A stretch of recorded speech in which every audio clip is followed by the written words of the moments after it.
Hi everyone, my name is Arkan and I'm reporting from the Hobby Lounge. I hope you guys are doing good today.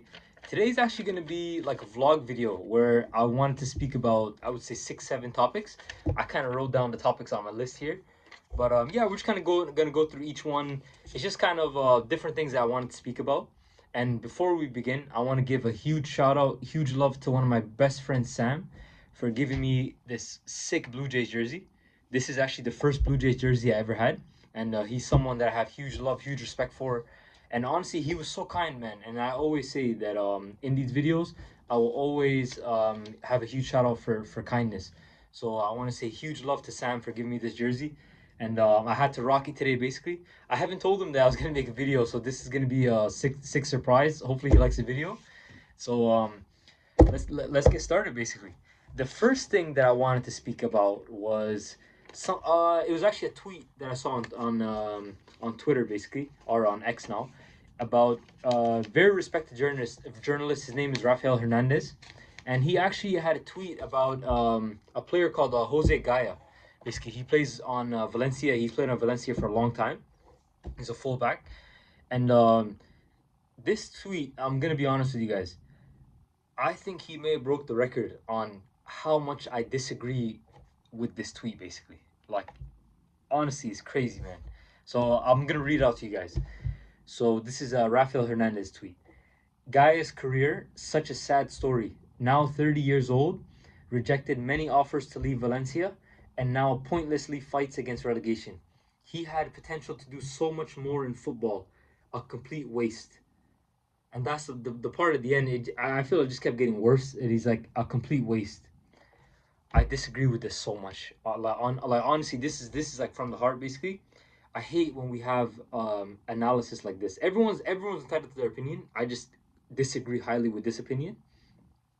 The first thing I wanted to say, basically, just because you don't make a move to a big club doesn't mean you didn't have an amazing career. Basically, you can play on a so-called, I would say, okay, this is the way people say smaller clubs, which they're not. A lot of times, actually, most times they're not smaller. They have huge fan bases. They just don't have the gigantic fan bases like worldwide that a lot of the, I would say, bigger clubs have. But just because you play on actually a very historic club, Valencia, that doesn't mean you didn't have an like amazing career. We're just so basically what he's doing is he's just judging Jose Gaya's career based on what he won and what clubs did he go to, what clubs did he play for. So let's check this out. Let's check the statistics basically. So at Valencia now, and he's basically he's played at Valencia for a youth academy. I see right here, 311 appearances basically. To make 311 appearances for a single club is unbelievable, especially when you're playing at the highest level of football in La Liga, basically. In my opinion, well, actually, it's going to be a debate for a different day, but uh, I always say that the Premier League, I believe, is the highest level of club football, but La Liga is, for a lot of people, just as big, if not a higher level, basically. So to play at Valencia for that long, that many appearances, and then for someone to just say it's a complete waste is, I think, it's very disrespectful to his career.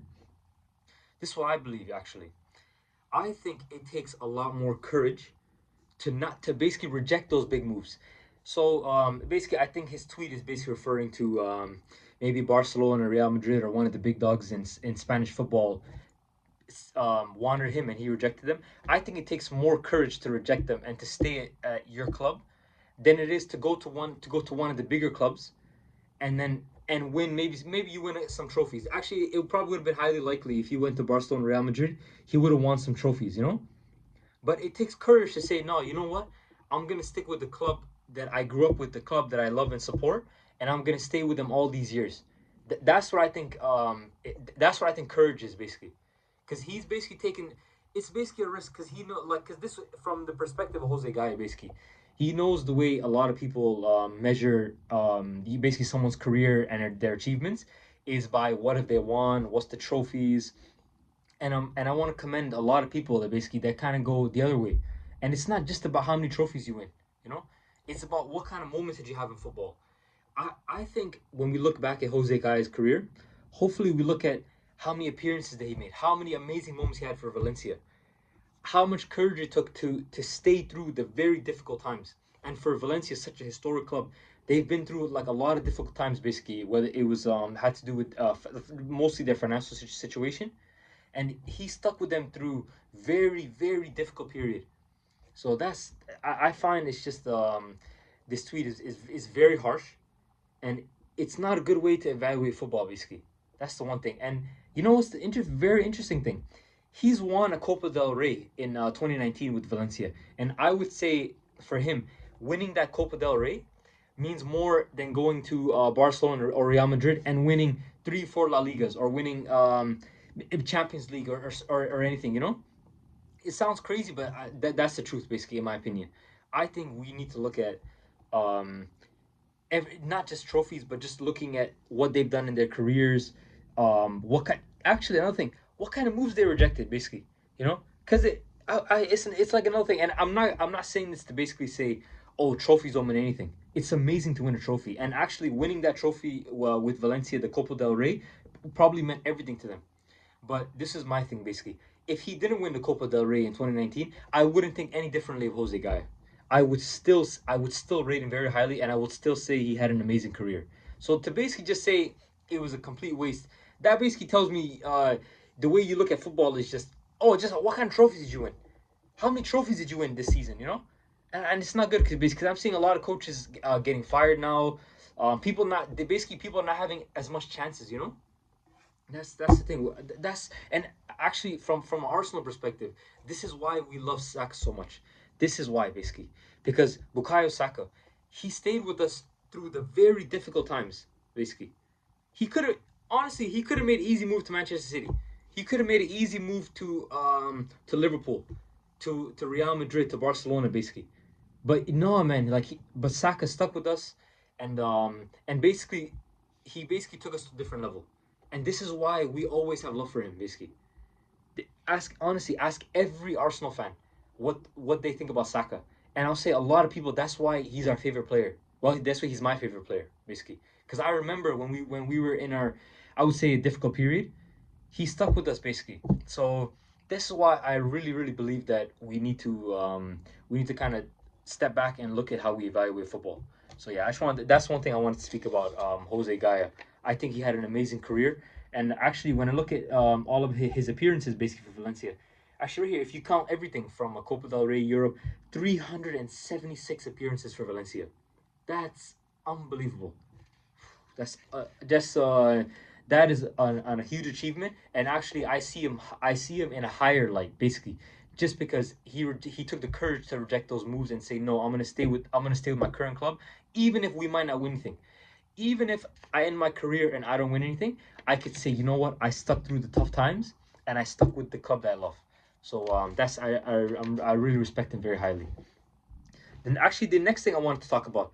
Oh yes, actually, we're going on a little bit. I would say a lighter note, but Liverpool. Oh man, like guys, I'm keeping real with you guys. I'm very worried about because Liverpool is the champions right now in the Premier League. We have to give them their respect. They're the champions. But everyone, because they've had so many wins this season of just 90th minute goals, 90th minute penalties, last minute kind of victories, and basically a lot of people keep telling me, oh, their luck's gonna run out. Their luck's gonna run out. But when? Like when is their luck gonna run out? Because I remember last season they had a couple wins like this, and I would say actually more towards the end we saw like, okay, no, like this club is they're serious, like they're running away with it, they're running away with the Premier League. But honestly, I'm worried, man, because this is supposed to be their period where they're kind of like dropping. The way I evaluate it is Isak and they have a lot of new players basically. I don't know if they're fully into their new system yet, so this is where I was hoping they would drop points, but they've won every single match. So, I just wanted to say basically for anyone saying if the luck is gonna run out, I don't know about that honestly. This is gonna be very difficult. I don't know if their luck's gonna run out because Liverpool, they have a history of this, man. They have a history of like going on to the last second. I remember many years back. Remember Jurgen Klopp running on the pitch after they in the Merseyside derby when they beat Everton. It's just I think it was Origi scored and the ball was bobbling on the crossbar and everything. So they have a history of these type of wins, and honestly, we have to give them their respect. So they are a huge, if not the favorites, a huge threat for the Premier League. And me personally, I picked us to win the Premier League. I'm a big Arsenal fan. I picked us to win the Premier League. So, but honestly, yes, I'm very worried about Liverpool. So that actually, so the next topic. Let me see. Oh yeah, and actually, I wanted to. This is just like a random thought, but I was thinking back to Laurent Koscielny's huge player for us. One of my favorite Arsenal defenders, basically. And I remember. So guys, in context, basically, what I want for everyone's just to kind of provide the context is, Koscielny basically he was a defender for us for a long time through a very difficult period. We've had a lot of great times where we won like the FA Cup. We've won a lot of derbies. Like it's been a roller coaster basically, and I see him very highly. I really think he's one of our best defenders of the Emirates era, and basically I remember I saw a lot of people kind of on the Twitter criticizing him actually from a couple years ago when he left us. But basically what happened was he moved to Bordeaux back in France, and it's kind of more towards the end of his career basically, and where he's kind of struggling with injuries. So he kind of moved there. But in the announcement video, what he did was basically it was like a countdown, and he took off the Arsenal kit, and then he revealed the Bordeaux kit under, and then everyone was going crazy. And this is my thing, basically. Yeah, it was a little bit disrespectful, but for everyone to say that, oh, he messed up his legacy. Oh, we don't really like him anymore that much. And it was like a lot of people were actually saying like, no, like he really messed up his Arsenal legacy. I see him in a bad light and everything. And I'm like, how? No, like we're just gonna forget the like 9 seasons, almost a decade of blood, sweat, and tears playing for us and sticking with us, and we're just gonna forget it just because of an announcement video. It was probably like a marketing thing where they said, "Oh no, we need you to take off the Arsenal kit to show the new kit." Me personally, I wouldn't have done it. I think it's rude as well. I think I wouldn't say rude, but I guess a little bit disrespectful. But I'm not gonna completely just erase everything that he's done. And this is where I say I honestly I really believe that we need to look at a lot of the good times, and obviously look at the tough times or the bad times, but evaluate everything. You know, for someone that did so much good for so many years. Say it was 9 seasons. I don't know exactly how many seasons he was at the club, but I would say it's definitely at least 9 seasons, close to 10. I'm not just gonna forget that just because of an announcement video. And this is why I'm very kind of sad because I don't really see. I know on the Arsenal social media we do a lot of posts, just kind of reminiscing about like really good times. Every club does it, but and I haven't really seen him anymore. And he had so many amazing moments with us. Never mind like even FA Cup, but just so many last minute goals. I remember the one he scored. I think it was against Manchester City, from a corner, and he just kind of like kicked, like blasted it in basically. So really no, like I always want to remember the good times. So huge shout out to Laurent Koscielny. I've come. I feel like the reaction to that announcement video should have been like a couple days, and we just forgot about it. But like, I'm very surprised. Like people still like very very angry about that. You could be angry, but I was like, I'm not gonna forget all the good times. So yeah, that's the one thing I wanted to say. The next topic I wanted to speak about, and yeah, I should have my list here basically. Um, Oh yeah, actually, so I just want to talk very briefly about the kind of Pokemon hobby. It's been a little while since I made I think a Pokemon video, but oh man, like I gotta keep real, everyone. Like the hobby is in a very rough state. I would say the best way I can put it is stuff is extremely expensive, whether it's sealed, whether it's singles, and it's very difficult to find product basically. Like it's almost becoming like impossible. So. And actually, another thing. So there was a drop on the Pokemon Center for Phantasmal Flames, basically, and unfortunately, I was at work, so I didn't really have time to to kind of like check the. I wasn't really on my phone too much, so when I left work and I had a doctor's appointment, I was just in the waiting room, and I basically saw I went on Twitter and I saw like, oh my god, like the Pokemon Center dropped. And guys, you're not gonna believe this. All of basically last week, I was basically periodically checking Twitter just to see when this new Phantasmal Flames set's gonna release because they do pre-order for the Elite Trainer boxes, and I missed it. Within 2 hours, I missed it. But and keep in mind, guys, like this ETB basically like a lot of times the reason why the demand is so high because it's just because people basically just purchase it and you can literally sell it for like a crazy amount of money. And my best friend, Ethan, huge shout out to my brother Ethan, man. He basically he ordered two and he's giving me one basically. So that like honestly that's like just kindness. I was literally in the waiting room when I saw the message. I was like I couldn't believe. I was like no way, bro. So I really appreciate it, Ethan. Huge love, my guy, man. That's gonna be sick.